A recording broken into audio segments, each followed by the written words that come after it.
Good morning student. आज हम लोग केमिकल करेक्टरिस्टिक्स ऑफ सीवेज से रिलेटेड टॉपिक्स पे डिस्कशन करेंगे। इसके पहले पिछले लेक्चर में हमने करेक्टरिस्टिक्स ऑफ वेस्ट वाटर के बारे में हमने डिस्कशन किया था, जिसमें हमने फिजिकल करेक्टरिस्टिक्स के बारे में डिस्कशन कर लिया था और दूसरा हमने डिस्कशन किया था केमिकल करेक्टरिस्टिक्स के कुछ पॉइंट के बारे में। केमिकल करेक्टरिस्टिक्स के कुछ पॉइंट के बारे में उसमें हमने पीएच वैल्यू के बारे में डिस्कशन कर लिया था। दूसरा क्लोराइड कंटेंट्स के बारे में डिस्कशन कर लिया था। फिर उसके बाद थर्ड हमने फैट ऑयल एंड ग्रीस के बारे में डिस्कशन कर लिया था। उसके बाद फोर्थ हमने उसमें टोटल सॉलिड के बारे में डिस्कशन कर लिया था। ये हमने डिस्कशन कर लिया था अपने पिछले लेक्चर में। तो आज हम लोग केमिकल करेक्टरिस्टिक्स के ही कुछ पार्ट्स के बारे में डिस्कशन करेंगे, जो ऐसे पॉइंट्स जो केमिकल करेक्टरिस्टिक्स के अंडर में आते हैं। अब ये केमिकल करेक्टरिस्टिक्स जो होगा ये हमारा वाटर के लिए भी होगा और वेस्ट वाटर के लिए भी होगा, जैसा कि हमने इसके बारे में पिछले लेक्चर में भी अपने बताया था। तो चलिए आज हम लोग केमिकल करेक्टरिस्टिक्स से रिलेटेड कुछ टॉपिक्स जो छूट गए थे उनके बारे में हम डिस्कशन करते हैं। अब जो सबसे उसमें जो टॉपिक छूटा था वो हमारा था नाइट्रोजन कंटेंट। नाइट्रोजन कंटेंट ये हमारा केमिकल करेक्टरिस्टिक्स है। जो किसी भी वाटर में जो नाइट्रोजन होता है वो वन और more of the following form में पाया जाता है, जैसा कि यहाँ पे इंडिकेट किया गया है। The presence of nitrogen in water में अकर्स इन वन और more of the following form. मतलब जो नाइट्रोजन वाटर में पाया जाता है इन चारों में से एक या एक से ज़्यादा फॉर्म में भी पाया जा सकता है। सबसे पहला फॉर्म हमारा क्या होता है नाइट्रोजन कंटेंट का, वो होता है फ्री अमोनिया। फ्री अमोनिया जो होता है वो क्या इंडिकेट करता है, जो फ्री अमोनिया हमारा इंडिकेट करता है कि first stage of decomposition of organic matters को इंडिकेट करता है फ्री अमोनिया। जैसा कि यहाँ पे लिखा भी गया है, it indicate very first stage of decomposition of organic matter. Means कि फर्स्ट स्टेज जो डिकम्पोजिशन का होता है ऑर्गेनिक मैटर्स का, उसको इंडिकेट कौन करता है, फ्री अमोनिया। और जो फ्री अमोनिया होना चाहिए वो कितने से ज़्यादा नहीं होना चाहिए, 0.15 मिलीग्राम पर लीटर से ज़्यादा नहीं होना चाहिए वाटर या वेस्ट वाटर में। देन उसके बाद दूसरा फॉर्म हमारा क्या आता है, एल्ब्यूमिनियस और ऑर्गेनिक मैटर। ये क्या इंडिकेट करता है, quantity of nitrogen presence in water before decomposition of organic matters has stated. यानी ये जो नाइट्रोजन होता है वाटर में प्रेजेंस, उसकी क्वांटिटी को ये क्या करता है, इंडिकेट करता है। ठीक, इसकी जो वैल्यू होती है वो 0.3 मिलीग्राम पर लीटर से ज़्यादा नहीं होनी चाहिए ऑर्गेनिक मैटर्स की। देन थर्ड हमारा कौन सा फॉर्म होता है, नाइट्राइट्स। ठीक, अब नाइट्राइट्स हमारा क्या इंडिकेट करता है कि जो हमारा ऑर्गेनिक मैटर है वाटर में वो फुल्ली ऑक्सीडाइज्ड नहीं है, not fully oxidised organic matter in water, ये इंडिकेट करता है नाइट्रेट। ठीक, तो फोर्थ हमारा क्या होता है, नाइट्रेट।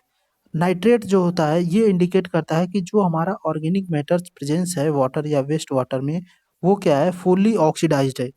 मीन्स कि it indicates fully oxidised organic matter in water representing old pollution. ठीक, तो ये क्या शो करता है, फुल्ली ऑक्सीडाइज्ड ऑर्गेनिक मैटर्स को शो करता है वाटर या वेस्ट वाटर में नाइट्रेट।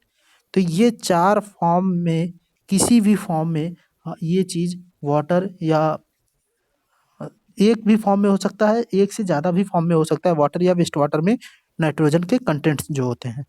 ठीक, अब हम इसमें बात करते हैं जो ड्रिंकिंग वाटर होता है उसमें जो नाइट्राइट या नाइट्रेट की क्वांटिटी होती है वो कितनी होनी चाहिए। तो जनरली हम जानते हैं कि जो नाइट्राइट की क्वांटिटी होती है, नाइट्राइट इसकी क्वांटिटी वाटर में नील होती है। ठीक, वाटर में नाइट्राइट की क्वांटिटी नील होती है। ठीक, ये हमारा परमिसिबल लिमिट होता है कि नाइट्राइट की क्वांटिटी नहीं होनी चाहिए, जैसा कि यहाँ पे लिखा भी गया है कि नाइट्राइट इज़ हाईली डेंजरस। ये जो होता है बहुत ही ज़्यादा डेंजरस होता है ह्यूमंस के लिए या अदर्स थिंग या अदर्स एनिमल्स वगैरह के लिए। तो जो नाइट्राइट्स है वो हाईली डेंजरस होता है क्योंकि ये वाटर को क्या करता है, टॉक्सिक कंपाउंड्स में कन्वर्ट कर देता है, टॉक्सिक मैटर्स में कन्वर्ट कर देता है, जिससे पानी जो होता है बहुत ही ज़्यादा डेंजरस हो जाता है ह्यूमंस के लिए। तो जो नाइट्राइट्स होता है वो क्या होता है कि nitrites is highly dangerous and therefore the permissible amount of nitrites present in portable water should be nil. इसकी वैल्यू कितनी होनी चाहिए? नील होनी चाहिए वाटर्स में। अब हम बात करते हैं जो अमोनिया, जो केजलधल नाइट्रोजन होता है, एक केजलधल नाइट्रोजन, ये ammonia nitrogen plus organic nitrogen जो होता है, इसका जो समेसन होता है वो केजलधल नाइट्रोजन होता है। ठीक, अब उसके बाद हम बात करते हैं नाइट्रेट्स की। तो जो नाइट्रेट होता है ये वाटर के लिए हार्मफुल नहीं होता है। जनरली जो इसकी लिमिट होती है नाइट्रेट की डोमेस्टिक वाटर सप्लाई में, वो हमारा होता है 45 मिलीग्राम पर लीटर। ठीक, 45 मिलीग्राम पर लीटर जो होता है वो नाइट्रेट के कंसेंट्रेशन होता है डोमेस्टिक वाटर सप्लाई में। जैसा कि यहाँ पे लिखा भी गया है कि nitrite concentration in domestic water supply is generally limited to 45 milligram per litre. अगर इसकी क्वांटिटी बहुत ही ज़्यादा एक्सिस हो जाती है, जब इसकी क्वांटिटी एक्सिस होगी तो जो ब्लू बेबी डिजीज होता है वो डिजीज बच्चों में अक्सर होने लगता है, जैसा कि यहाँ पे इंडिकेट भी किया गया है ब्लू बेबी डिजीज। तो जो जब नाइट्राइट की क्वांटिटी बहुत ज़्यादा हो जाएगी, टू मच ऑफ नाइट्रेट्स, तो ये क्या करता है, ब्लू बेबी डिजीज नामक रोग जो होता है वो क्रिएट करता है। बच्चों में ये रोग ज़्यादातर पाया जाता है, ब्लू बेबी डिजीज। ठीक, तो ये हमारा नाइट्रेट की क्वांटिटी के बारे में हो गया।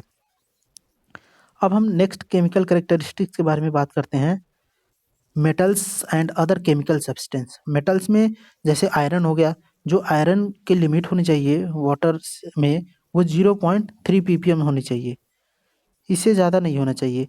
अगर ये एक्सिस में मात्रा में हो जाता है तो ये जो क्लॉथ्स वगैरह होते हैं उसमें डिसकलरेशन की समस्या आने लगती है, जैसा कि यहाँ पे लिखा भी गया है, excess of these causes discolouration of cloth. Cloth में डिसकलरेशन की प्रॉब्लम्स आ जाती है। मैग्नीज कितना होता है? 0.05, कॉपर्स 1.3, सल्फेट 250, फ्लोराइड 1.5। अब यहाँ पे फ्लोराइड्स की क्वांटिटी की बात कर रहे हैं। तो जो फ्लोराइड, ये सारे जो मेटल्स या जो भी अदर केमिकल सब्सटेंस हैं, ये अगर एक्सिस हो जाते हैं तो ये ह्यूमंस के लंग्स को या अदर रिस्पिरेटरी ऑर्गन्स को क्या करते हैं, ये इफेक्ट करते हैं।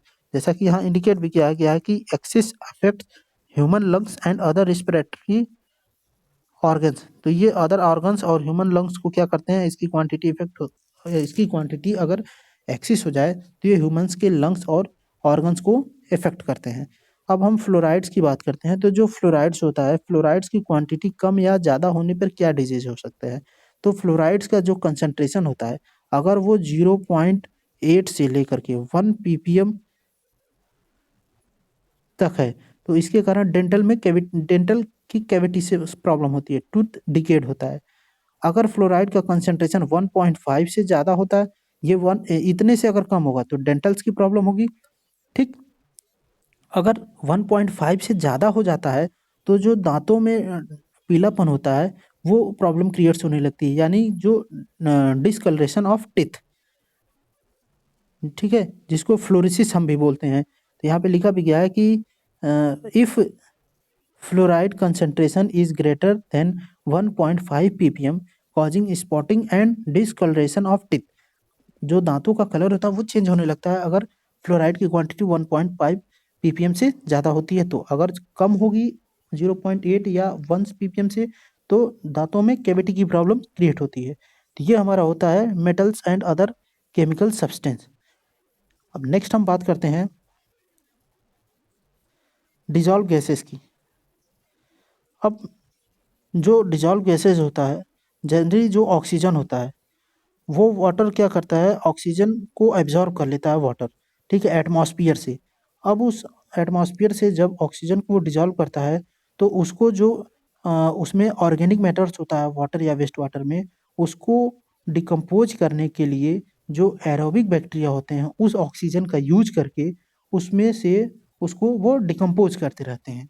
या जो जब वो उसको डिकम्पोज करेंगे, जैसे ये हमारा कोई सपोज दैट वाटर है और ये हमारा एटमॉस्फेयर है, ठीक, तो एटमॉस्फेयर में ऑक्सीजन गैस होगा, ऑक्सीजन, तो इस ऑक्सीजन को वो एटमॉस्फेयर से वाटर क्या करता है, एब्जॉर्ब कर लेता है। जब इस वाटर में ऑक्सीजन की क्वांटिटी डिसॉल्व हो गई तो उस ऑक्सीजन का यूज करके जो एरोबिक बैक्टीरिया होंगे वो उसको में प्रेजेंस ऑर्गेनिक मैटर्स को वो क्या करते हैं, डिकम्पोज करते रहते हैं और उस धीरे धीरे वो पानी में जितने भी ऑर्गेनिक कंटेंट्स होते हैं उनको वो क्या करते हैं, डिकम्पोज कर देते हैं या ऑक्सीडाइज कर लेते हैं। जैसा कि यहाँ पे ये चीज़ लिखा भी क्या है कि oxygen gas is generally absorb by water from the atmosphere, मतलब कि एटमॉस्फेयर से वाटर जो होता है वो ऑक्सीजन को एब्जॉर्ब कर लेता है, but it begin consumed by unstable organic matters for their oxidation, और उसमें जो ऑर्गेनिक मैटर्स होते हैं उसको ऑक्सीडाइज्ड करने के लिए वो उसको कंज्यूम करते रहते हैं। Hence if the oxygen presence in water is found to be less than its saturation level, it indicates presence of organic matters and consequently making the water suspicious. अगर उसमें ऑक्सीजन की क्वांटिटी कम होगी तो उसमें organic matter जो होगा वो decompose नहीं होने पाएगा, क्योंकि बैक्टीरिया को ऑक्सीजन चाहिए ऑर्गेनिक मैटर्स को डिकम्पोज करने के लिए। तो इसलिए वो क्या करते हैं, एटमॉस्फेयर से ऑक्सीजन को एब्जॉर्ब करते हैं और उस ऑक्सीजन का यूज जो एरोबिक बैक्टीरिया होते हैं वो यूज करके उसमें प्रेजेंस ऑर्गेनिक मैटर्स को वो डिकम्पोज करते रहते हैं। इस तरीके से वो उस गैस का वो यूज करते रहते हैं। ये हमारा हो गया डिजॉल्व गैसेस। तो ये हमारे ऐसे केमिकल करेक्टरिस्टिक्स हैं जो हमारे वाटर्स में भी पाए जाते हैं और वेस्ट वाटर में भी पाए जाते हैं। अब नेक्स्ट हम बात करते हैं हार्डनेस ऑफ वाटर की। हार्डनेस ऑफ वाटर, तो जैसा कि हमें पता है कि जो हार्डनेस ऑफ वाटर होता है जनरली वो टू टाइप्स का होता है। एक टेम्परेरी हार्डनेस होता है या उसको हम कार्बोनेट हार्डनेस भी बोलते हैं, और एक होता है परमानेंट हार्डनेस या नॉन कार्बोनेट हार्डनेस। जो हार्डनेस होता है वो क्या होता है कि बाइकार्बोनेट और carbonate of calcium and magnesium के कारण मैग्नीशियम जब वाटर में प्रेजेंस होता है तब उसको हम बोलते हैं टेम्परेरी हार्डनेस। ठीक, और इसको रिमूव करने के लिए हम सिंपली वाटर को क्या कर सकते हैं, बॉयल कर सकते हैं, और बॉयल करने के बाद जो टेम्परेरी हार्डनेस होता है वो रिमूव हो जाता है। जैसा कि इस पॉइंट्स में यहाँ पे इंडिकेट है कि if bicarbonate and carbonate of calcium and magnesium are present in water, the water is render hard temporarily, as this hardness can be removed to some extent by simple boiling or to full extent by adding lime to water।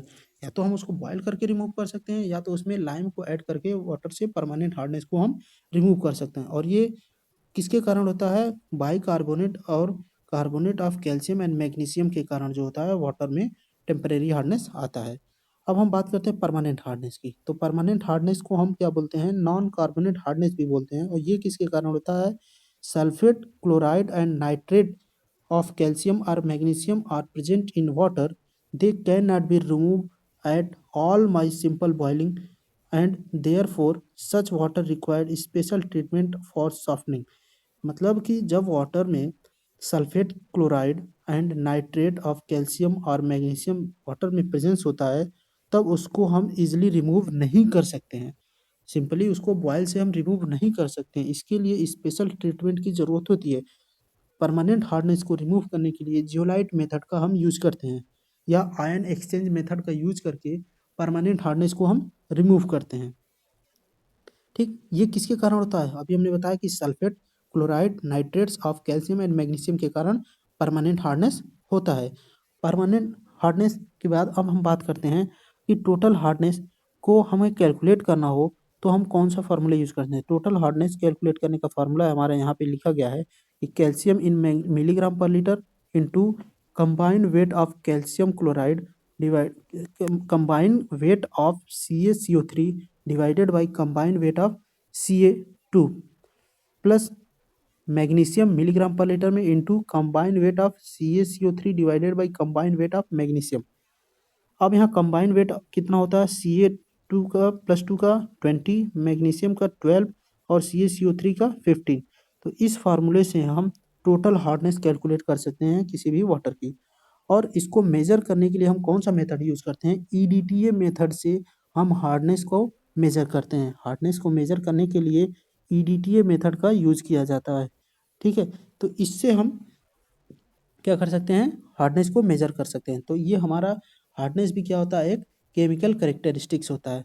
तो जो carbonate hardness होता है वो किसके equal होता है, total hardness या alkalinity, ठीक। और जो नॉन कार्बोनेट हार्डनेस होता है वो क्या होता है, टोटल हार्डनेस माइनस एल्कलिनिटी होता है, जैसा कि यहाँ पे ये चीज़ लिखा गया है, ठीक है।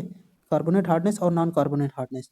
तो ये हमारा रहा केमिकल कैरेक्टरिस्टिक्स के कुछ पॉइंट जो कि हमने पिछले लेक्चर में डिस्कशन किया था, उसमें ये पॉइंट्स छूट गए थे।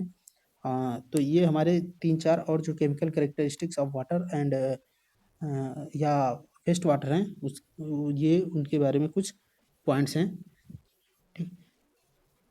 Thank you.